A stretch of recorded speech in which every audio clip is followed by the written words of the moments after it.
A big thank you to the Talk Python team who sponsor this episode of the podcast. If you want to get better at Python, now is an excellent time to take an online course. Whether you are just learning Python to delve into great topics like artificial intelligence, or you need to go deep into things like APIs and async, my friends at Talk Python Training have a top-notch course for you. Visit talkpython.fm/mind to find your next level and get a 10% discount. Also a big thank you to all my Patreons who support the Engineered Mind podcast.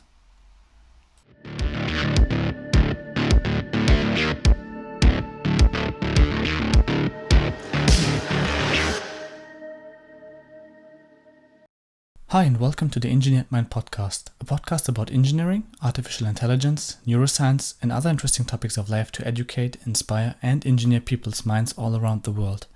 I'm your host Yusuf, and for this episode of the podcast I welcome Beril Sirmacek. Beril is a Dutch AI researcher who has received her Ph.D. degree in electrical and electronics engineering in 2009 in Istanbul. She has later worked with the German Aerospace Center and pursued habilitation degree with the University of Osnabrueck. Beril has worked as a guest lecturer at University of Augsburg and several other German universities until 2011. Between 2011 to 2020, she worked at Delft University of Technology and University of Twente respectively. She is an assistant professor at Jonkoping AI Lab where she is focusing on AI applications for healthcare and earthcare. And now, ladies and gentlemen, here's my discussion with Beril Sirmacek. Beril, it's a pleasure to have you on my podcast. Let the audience know a little bit about yourself and what are you doing, because you're doing so much as far as I could see. Thank you. Very nice to meet you. Thank you very much for reaching out. I'm so happy that we organized this and I hope it's an interesting talk to everyone. And I'm from the Netherlands, currently in Sweden. Mm-hmm. I'm working at Jonkoping University as an assistant professor at AI Lab. So my interest in artificial intelligence and my background is heavily on computer vision. I like developing algorithms in a way that cameras, vision systems can see and understand images just like human does, hopefully. And I'm very interested to develop intelligent systems which can judge images, which can make decisions or even make predictions about future.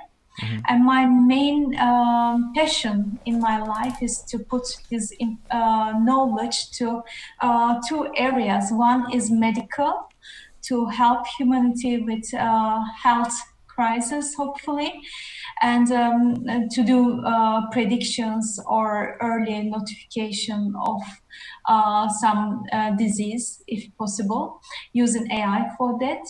And I'm also very interested to put my knowledge into earth care, I say, which means that understanding how our earth is behaving, how our crops are doing, how our forests, water resources are doing.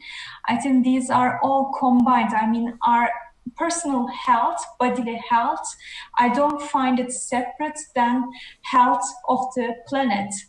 If one is sick, the other one will be sick as well. I don't find planet health and our bodily health separate than each other. Mm-hmm. So that's my main interest, and especially in this pandemic time and climate changes on the other hand, I think we've got a lot to deal with, and as scientists, we should help to people with the knowledge, with skills that we have developed. And of course, we cannot do this alone. One person, one researcher cannot do anything alone. So we need to communicate, like you reached to me and you reach to other people, you try to introduce people, just like you do. We have to contact to each other and know our skills, how we can support each other. And this can be done all together. Yeah. That's very interesting. Thanks a lot for this awesome introduction. So you're not only doing computer vision, but you do AI in general, but also augmented reality, as far as I could see on your homepage. Could you maybe explain in a little bit more detail how you use AI? It started as a fun interest because first I came across to Pokemon app. I didn't play myself actually, Pokemon app, but when I was walking outside, I've seen people using it like crazily. Everybody is jumping out of the car and just chasing something which I cannot see, and how these people are so passionate to discover something which I cannot see, and they see it, they become excited to search for it, to catch it. So that caught my interest, not the Pokemon, not the app, but why these people are so attracted on seeing something which I cannot see. And so I started to think about the human psychology part of it. Apparently, the visuals are so important for people. And also, if you look at scientific papers or books, if they are represented visually with nice images, well, people can follow it. People cite it so often. And it's not about always the scientific contribution, but the representation. Mm-hmm. How do you explain it? Representing things. And visual thing is the communication way. How do you communicate your results to user? And we human beings are so visual. If a person is not deaf, if the person is not blind, if the person can see, the brain is making visual processes in 30% of the cells in a moment. 30%. So you are doing all the bodily activities, you are doing all the other things, but 30%, almost half of the brain is doing visual processing.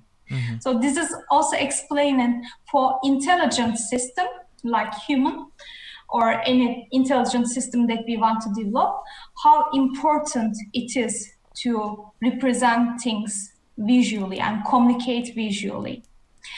And I really became interested that if we improve our visuals and we make them interesting, like you see something which is not visible with naked eye, that increased curiosity suddenly also. And how can I communicate my results like this with the user? So my areas are earth care and healthcare. Can I also do Pokemon-like interest in this field? I first applied augmented reality in agriculture. So I really wanted farmers to look at their crops and seeing things, just like catching Pokemons. They can see in the field, they can walk in the field, enjoy the area, and also work maybe becomes just like fun. It's not a work, but catching Pokemons in the farmland, it could be fun. They can look at crops with the app to see how healthy they are or if they need something. It also increases the opportunities of precision farming to save crops. So first I applied my knowledge to that area. I developed my knowledge with self-education. This augmented reality field was not my main education. But these days, everything is on YouTube. I mean, you can develop any skill by watching videos and studying yourself at home, especially in self-quarantine. I mean, it's a great opportunity to learn such things if people are interested.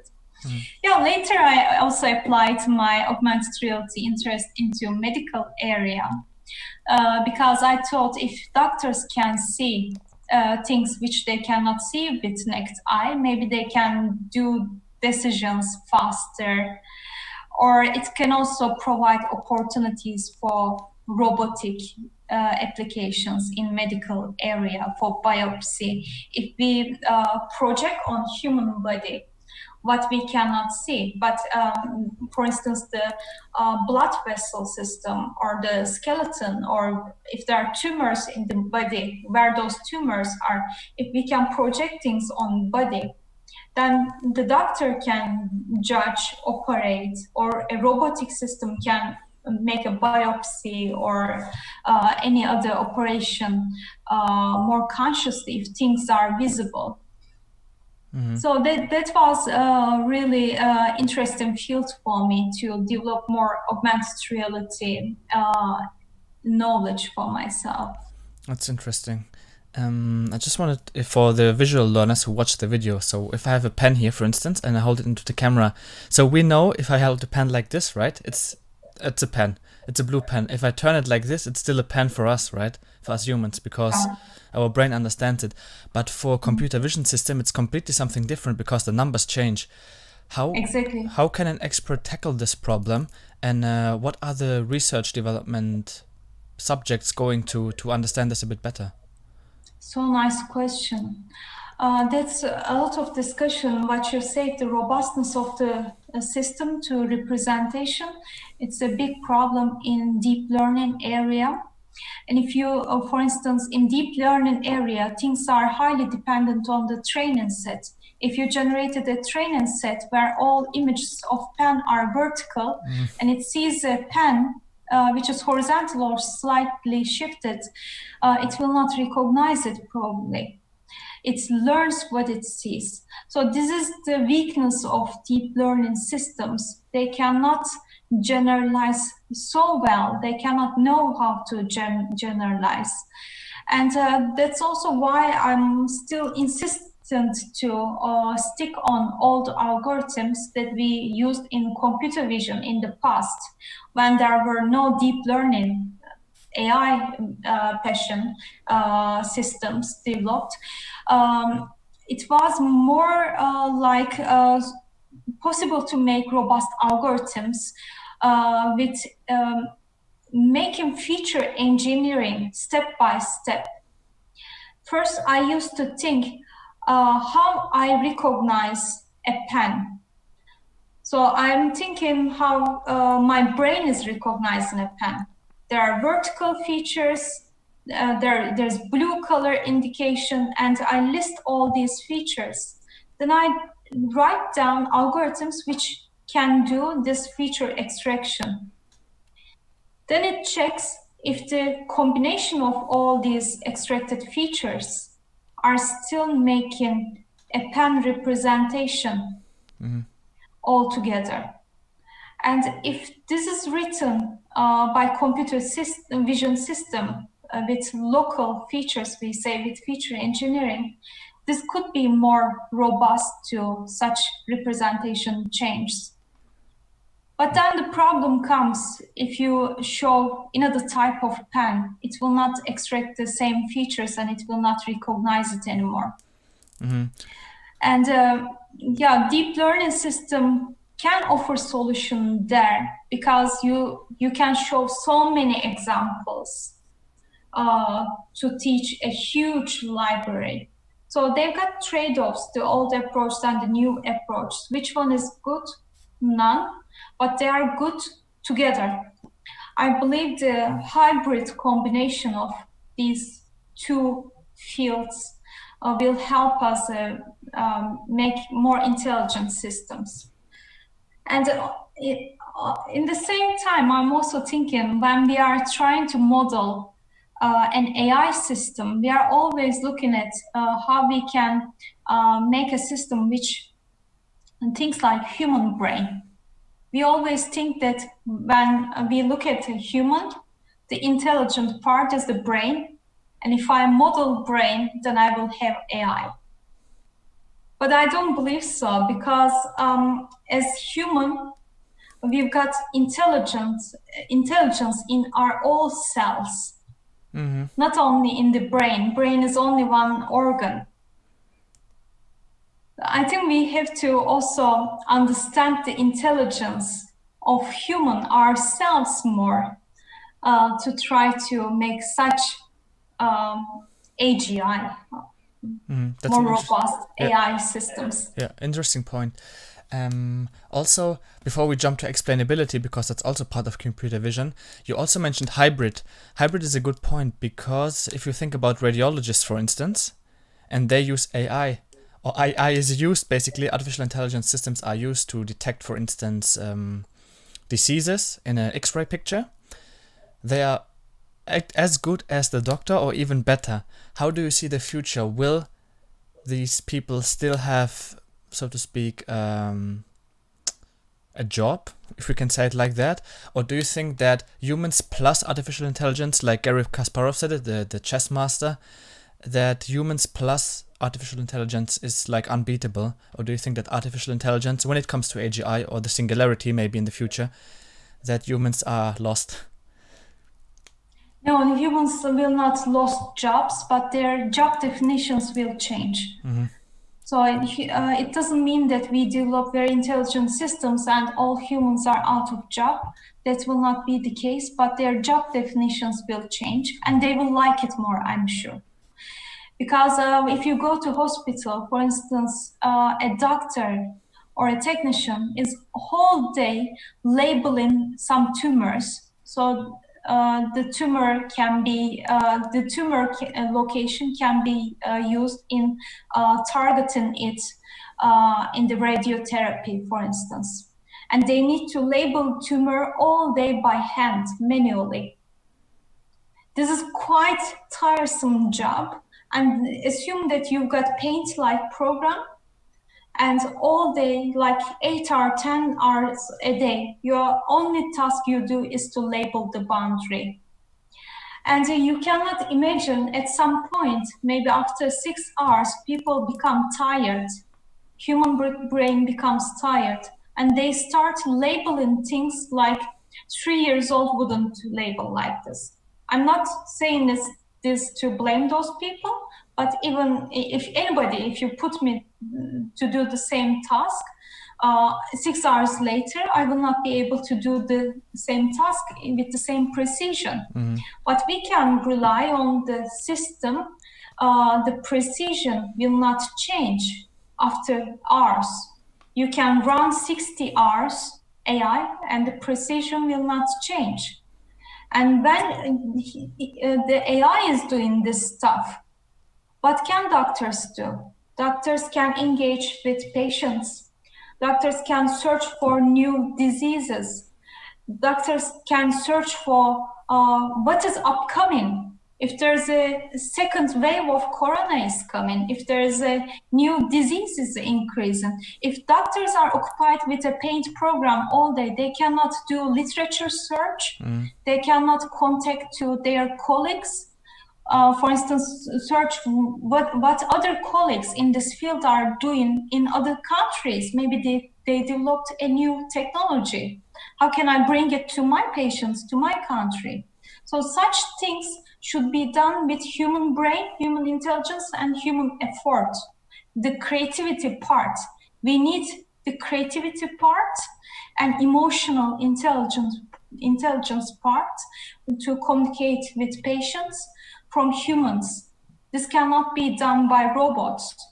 But what AI can do, AI can label things all night long. It will not get tired and make less accuracy. They will not get out of business because of it. None of us will. Yeah, that's beautifully explained, Beril. Also, when I think about it, do you think that at some point that AI will get feelings and that empathy will be possible for an AI system so that they can take care, for instance, of elderly people? They're not humans, but they have like this kind of empathy. Do you think it's possible to implement such kind of things in the future? There are very different opinions on that. If you ask my opinion, that goes to my previous discussion. We try to model AI by modeling human brain, but human brain is not the intelligence alone. For instance, gut in human body is assumed as second brain and sometimes even more powerful in decision making than brain itself, because the gut sends signals with vagus nerve to brain to give decision. We've got gut feeling, we say emotional intelligence, or just some instincts. You suddenly have a feeling of going out and going somewhere and you see something. You don't know how this intelligence came to you, how this idea came to you. You don't know. You say it was a gut feeling. It was your emotional intelligence. But what gut is doing, we say the second brain. And if we don't understand intelligence of gut, we cannot model it. We cannot make human-like intelligent system. And this is not only gut, all human cells are intelligent together. I think we don't know about ourselves as humans so much to replicate a AI, which can be like human. And there are also the perspectives. Some people say there's spiritual part, or we've got other dimensions that we get this knowledge. That's, I don't know. We cannot, as scientists, we cannot prove that, I guess. See.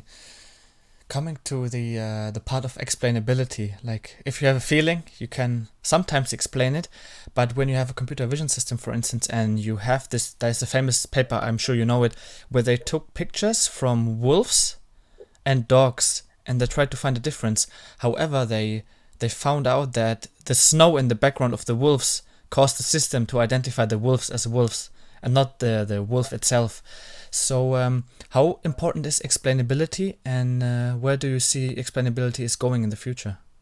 And how important is it, of course? Explainability is so important to explain ourselves to ourselves as well. We try to discover, I say that we don't know about ourselves. Maybe if we explain AI and we try to learn back about ourselves from AI. How? For instance, I'm teaching something to AI. I say, these are dogs, these are wolves. Actually, I also don't know myself how I learned this discrimination.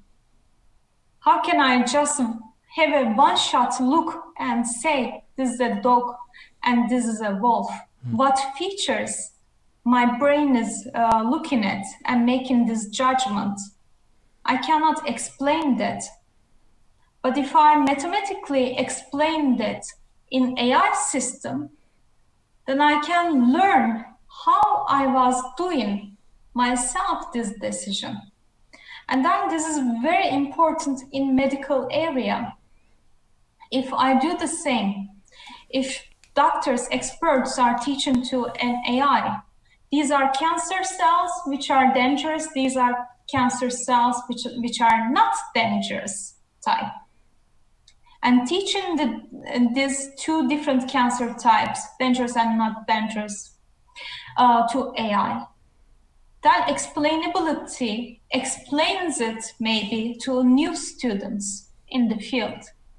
What features to look at to judge immediately if it's a dangerous type or not.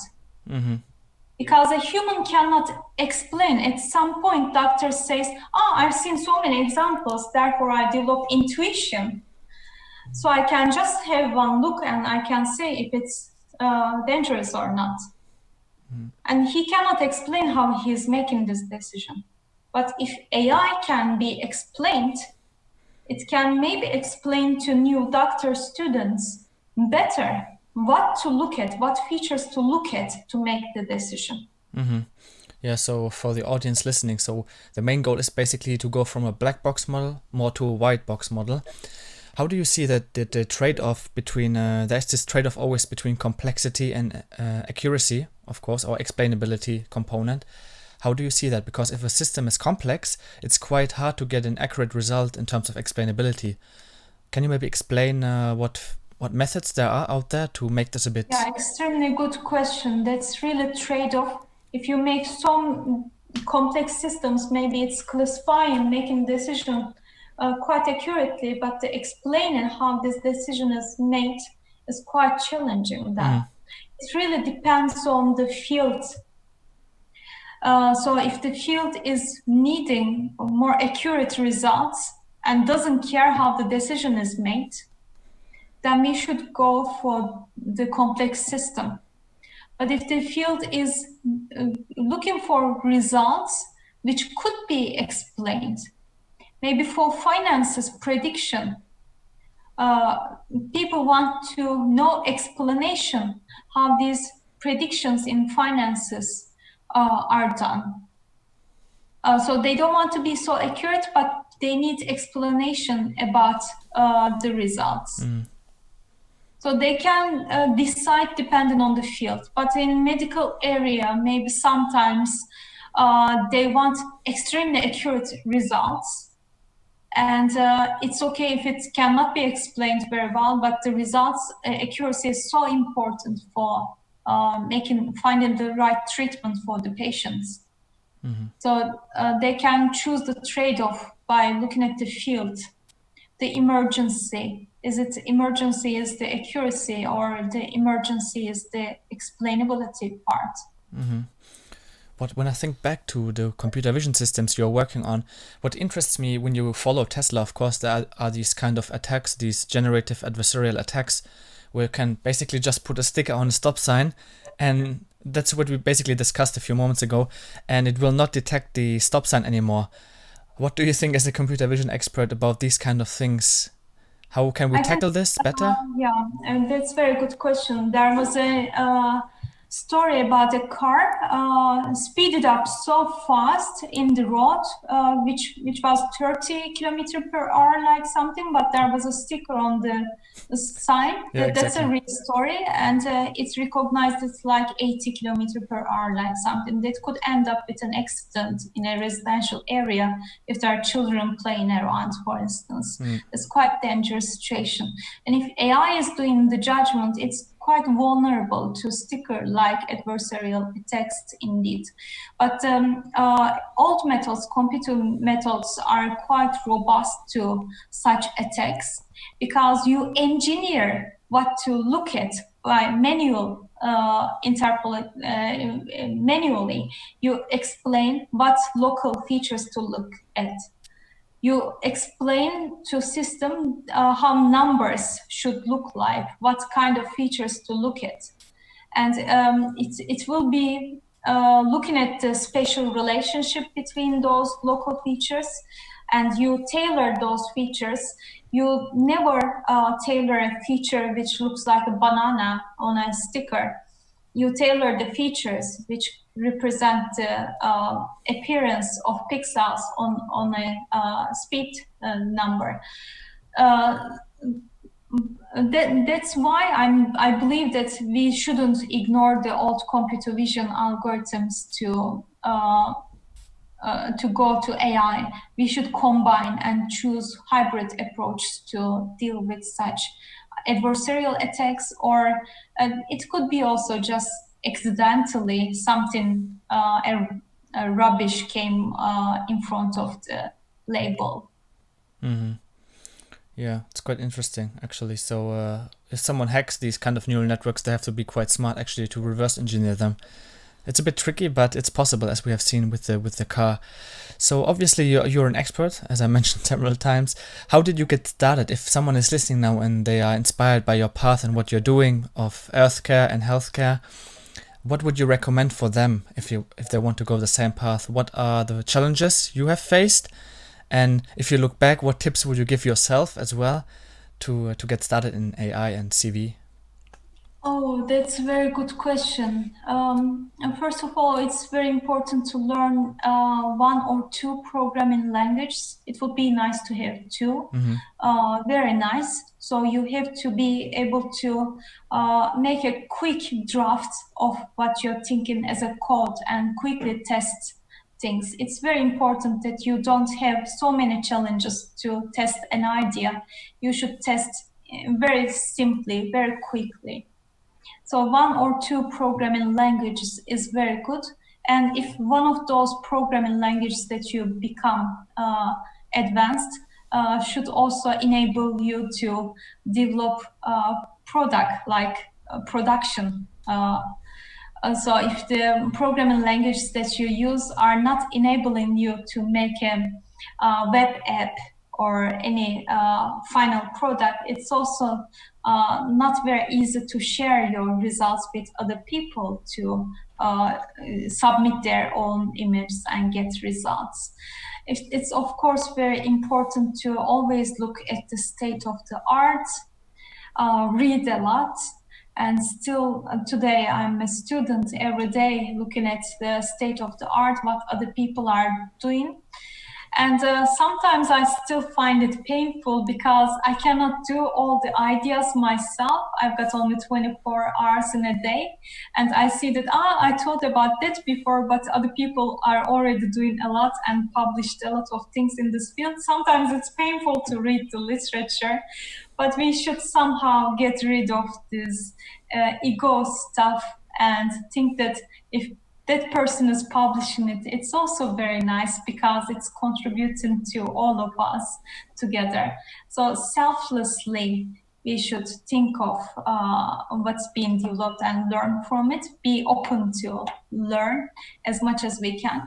And personally, I find it very interesting to think about how human brain makes decisions. So a little bit thinking about the psychology part. So I can try to list my own process and make a workflow for computer vision system. That's my own interest. And yeah, at the end of the day, the most satisfying thing is to share things and trying to be helpful to people if we can. It's the most satisfying thing at the end if we can do that. That's cool.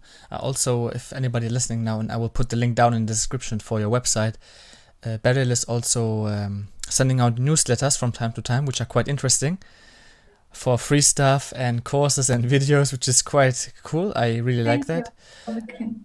And I will put that down in the description. What resources have you used, or do you still personally use, to educate yourself in this fast-moving field of AI? Of course, Twitter, I would say. Twitter is quite good. Well, I think we are so lucky at the moment. You will find it funny, maybe, but when I was studying university, we didn't have internet connection at home. It was too weird to have internet connection at home. Nobody had. And we used to go to internet cafe to check our emails once in a week, like something, but it was not common to have internet at home. At one hand, it's good because we were having time with books. We didn't have Facebook, Twitter, like social media to spend a lot of time. Maybe it was good. But on the other hand, it's quite advantageous at the moment. Everything is open. And I'm personally doing Coursera courses all the time. I'm buying Udemy courses all the time if they're catching my eye. And I'm following some YouTube channels, also just like things that people know, TensorFlow channel, all the time they publish a new topic, for instance. And I'm registering to free webinars when they are teaching something. And so try to be a student and be teachable. It's good to be students all the time and to learn. But on the other hand, we also need to make a trade-off of choosing how much should I be open to learning new fields, or should I focus my vision to something specific? So that's also something that people need to discover, maybe look around and select some focused area that's mostly interesting for you to put your effort. Otherwise, putting small efforts to so many fields and all the time learning some new things from different fields also doesn't help you to go somewhere. It's better to make a vision, what you really want to develop at the end, and where you want to come at the end. It's not about getting the certificates of those programs. It's about who we become at the end of completing this course. What skills I can develop so I can make something which helps you or to other people. That's great advice. Some people might say broaden your knowledge, but some people also say like specify yourself. But of course, pick something from every field, like as you said, psychology and maybe medicine. Like Andrew, for instance, is also doing a new course now. You might have seen it, AI for medicine, which you will probably take, I assume. Yes, I will look at it. But all the time we need to define. There's something, a field which could help to my field. Yep. Should I invest my time to learn it myself, or should I collaborate with something who is expert in this field and we can work together? So there's a trade-off. we cannot do everything ourselves. That comes to beginning of my conversation. We cannot do everything ourselves. We are human beings with limited time. We all have 24 hours in a day. So if I want to develop an application, a service, a result to someone, and there are things to learn, I can do everything in AI, but I still don't know how to judge a medical image like a doctor. So maybe I have to collaborate with a doctor to ask my questions and get response quickly instead of learning all about MRI data or something like that. The collaboration speeds up such developments. This is great, yeah.